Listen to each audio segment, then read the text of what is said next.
هاي، ازيكم؟ عاملين ايه؟ وحشتوني جدا جدا. فيديو النهارده مختلف شويه لاني قررت ارد على الفيديوهات بتاعتكم او الكومنتات بتاعتكم. بس هرد عليها كده سريع سريع سريع زي ما احنا متعودين، وفي نفس الوقت هناخد الخلاصه، ومن ضمنهم كمان هنتكلم عن موضوع النهارده جديد، وهو عن وظايف تانية او طرق تانية تقدروا تشتغلوا فيها في روسيا، وايه الطرق اللي تقدروا تشتغلوا فيها وخصوصا في الوقت ده. فطبعا قبل ما نبدأ الفيديو ما تنسوش تعملوا لايك وسبسكرايب، وكمان ما تنسوش تعملوا لي فولو على الانستا وفولو على الفيسبوك. مش هطول عليكم، يلا بينا نبدأ الفيديو. وخلينا نبدأ الفيديو بأول كومنتس جايلي كان من فترة قريبة، فأنا هبدأ دلوقتي أقرأ كل الكومنتات اللي موجودة بأكتر، وهحاول ان انا النهارده اقول معلومات كتير يعني عشان تستفادوا كده.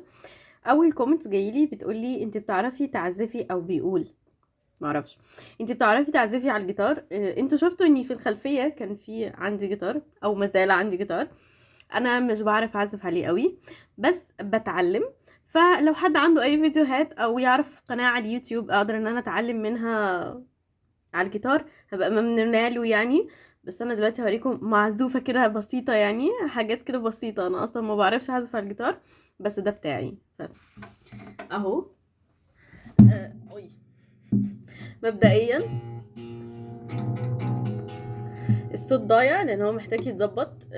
كان بايظ ومصلحاه اساسا من فتره قريبه، انه كان هنا خلاص الجزء ده اساسا اتخلع، فكان بايظ وصلحته من فتره قريبه. فان انا بعزف مش بعزف، بس بحاول اتعلم. فعشان كده لو حد عنده اي قناه او يعرف اي قناه اقدر ان انا اتعلم من عليها الجيتار I don't mind يعني. اوكي، خلينا ندخل في تاني كومنتس.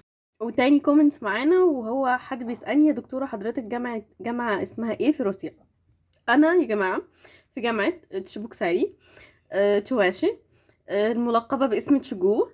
انا قربت اتخرج، فدي اسم الجامعة بتاعتي لكل اللي بيسألني، عشان انتوا بتسألوني سؤال كتير قوي، فدي اسم الجامعة بتاعتي. اوكي، ندخل على السؤال اللي بعده.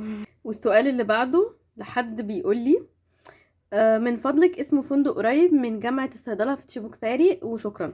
طيب، اسم فندق قريب عندك فولجا. فولجا ليه فرعين، فرع في دموط. لو انت موجود هنا في المدينة اكيد هتعرفه، في فرع في دموط. وده موجود قريب من جامعة الصيدلة، لاني بينك وما بينهم محطتين، لا للأمانة 3، عشان انت هتنزل في التالتة. او ممكن تاخد الفرع اللي موجود في سيزري، في الجزء اللي تحت ده شوية، ما هيكون ابعد بس اسعاره ارخص. بتاع السنتر بيكون دايما اغلى. فعندك فولجا، وعندك ليه بدأ كمان ممكن تشوفه يعني، بس هو اكتر حاجة انا بشوفها حاليا متداولة وكتير قوي بيروحوا هو فولجا. بس طبعا الفرع بتاع دموط انضف من الفرع بتاع سيزري طبعا يعني. تعال نشوف السؤال اللي بعده. السؤال اللي بعده هو مخصوص للشغل، فالناس اللي هو بتدور على مهن تانية فتقدر ان هي تسمع السؤال ده، لان هيكون مفيد جدا ومهم ليهم. بتقول من فضلك عندك معلومات عن تدريس اللغة الانجليش في روسيا من حيث المتطلبات والاجر والاماكن؟ اه، عندي معلومات. بصوا بقى، الموضوع ده طويل قوي بس انا مش هحكي عنه النهارده، بس هحكي لكم اجزاء عنه وتقدروا ازاي تستفيدوا منه. للامانه ان انتوا تدرسوا انجليش في روسيا دي حاجه حلوه مش وحشه. في مدارس بتقبلكم حتى لو مش معاكم شهادة، ومش معاكم يعني، مش قصدي ان انتوا مش متعلمين خالص، لا انا قصدي مش معاكم شهادة تدريس.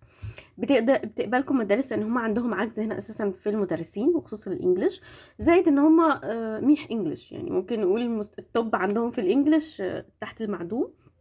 فعلشان كده برضو الموضوع ده سهل ان انتوا تلاقوا يعني ممكن ما نقول شغل انجليش. فعلشان كده الموضوع مش صعب.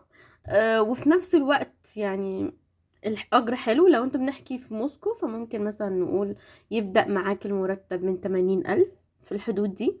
لو انت مثلا خارج موسكو او بعيد عن موسكو، سانت بيتر يعني دول لاف ستوري بالنسبة لي سانت بيتر. بس لو انت بعيد عن المدينتين دول فانت بتقدر ان انت تشوف الاماكن اللي هي البسيطة يعني. فالاماكن دي بتبقى اوقات عاملة فيها المرتب 30 35، اوقات 40. بس طبعا كازان وسانت بيتر وموسكو البلاد دي ما نقارنهاش بالمدن البعيدة، او ممكن نقول المدن القليلة اقتصادا يعني. تعال نشوف السؤال اللي بعده. وبالمناسبة انا هحكي عن الموضوع ده بالتفصيل في فيديو قريب، عشان برضو تعرفوا ازاي التدريس وممكن تدوا دروس خاصة وازاي. كل ده انا هحكي عنه في فيديو قريب، عشان كده متنسوش تعملوا لايك وسبسكرايب، كمان متنسوش تعملوا لي فولو على الانستا وفولو على الفيسبوك. يعني مش عارفة انا ازاي مش متخيلة ان لحد دلوقتي في 5000 شخص على اليوتيوب مش قادرين يعملوا له فولو على الانستا يا جماعة. يعني ازاي مستنياكم هناك على الانستا ازاي؟ تعالي نشوف السؤال اللي بعده. السؤال اللي بعده ده بقى خاص للشغل بتاع التينكوف اللي احنا نزلناه قبل كده. لو انت ما شفتش الفيديو انا هسيب لينك الفيديو في او الكومنت او في الديسكريبشن، تقدروا انتوا تدخلوا تشوفوه. طيب مبدئيا اول حاجه مكتوبه من فضلك عندك معلومات عن سوري شو ده الفيديو التاني. الكومنتس التاني مكتوب شكرا لك انا سجلت بس مكتوب شرط اول شهرين يكون في وقت محدد من الساعة 9 الصباح الى 6 وانا عندي دوام بالجامعة، ايش الحل؟ الحل ان انتوا لما بتيجوا تعملوا الانترفيو يعني انتوا بتسجلوا بيبقى مكتوب كده اللي هو الشروط ومش عارف ايه whatever. بعد كده لما بتيجوا تعملوا الانترفيو بتقولوا لهم ان احنا موضوع معانا 1 2 3 واحنا مش هنقدر ان احنا نبقى بدوام كامل. هو في حاجة اسمها دوام جزئي ودوام كامل، فاللي هو البارت تايم والفول تايم.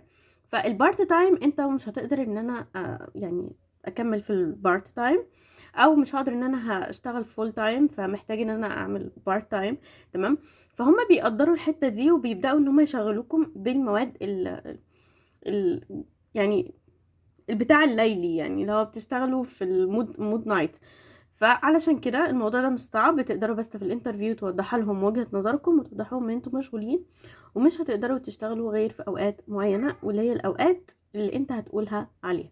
الموضوع ده هيبقى سهل يعني ما تقلقش. هنشوف السؤال اللي بعده. طيب والكومنتس ده اخر كومنتس هيكون معانا. مكتوب تحياتي من العراق اهلا بيكم. عندي سؤال، هو صحيح اني هنا هناك قوانين جديدة تبدأ من في أكتوبر الماضي تنص على أنه لا تمنح الجنسية للمواطن الأجنبي المتزوج من مواطنة أو مواطن روس إلا إذا كان عندهم طفل، وشكرا على مجهوداتكم. لا، اولا انا بحييكم جدا من العراق وشكرا ان انتوا بتتفرجوا عليا، ودي طبعا حاجه تسعدني. بس بالنسبه للرد على سؤالك لا، او سؤالك بصراحه ما اعرفش، لا مفيش اي قانون لحد دلوقتي ينص الموضوع ده. الاقامه المؤقته تقدر تاخدها عادي مفيش اي مشكله، وكمان الدايمه.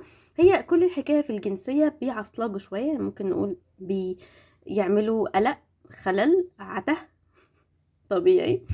بس في الواقع هم مش فارضين ان لازم يكون عندك اطفال، لان في ناس بعد الشر عنها مش بتخلف او بيبقى في مشاكل عندها في الخلفة. فعلشان كده مش هيقدروا يحطوا نص زي كده او قانون زي كده، ده اسمه يعني شيء مش عادل. يعني احنا نفسنا عارفين ان ده هيكون شيء غير مش عادل، مستحيل يعملوا كده. فعشان كده اللي قالك المعلومة دي خاطئة خاطئة خاطئة.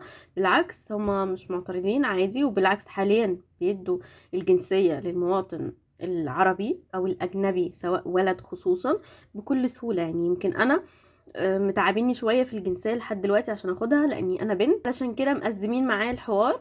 بس كواقعيا للولاد بسبب الحرب وكده بيدوها بكل سهولة. انا عايزة اقولك ممكن تقدم عليها بعد كده بيسرعوا لك الورق لحد ما تلاقي نفسك في خلال سنة واخد الجنسية، عشان بس يطلبوك بعد كده في الحرب. في ناس بقى ناصحة من العرب بعد ما بتاخد الجنسية وبيحصل معاهم الحوار ده ينزلوا بلدهم، يعني لو بياخدوا الجنسية وبيرجعوا بلدهم بحيث لو طلبوا هما كده كده مش موجودين. تمام. بس هو ده كان الرد على السؤال بتاعك وبس كده. الفيديو النهارده كان خفيف، وعشان يبقى خفيف ومهضوم كده على قلبكم وبس كده، وبكده يكون خلص فيديو النهارده. طبعا ما تنسوش تعملوا لايك وسبسكرايب، كمان ما تنسوش تعملوا لي فولو على الانستا، فولو على الفيسبوك. بحبكم كتير، كانت معكم مونيكا، باي باي.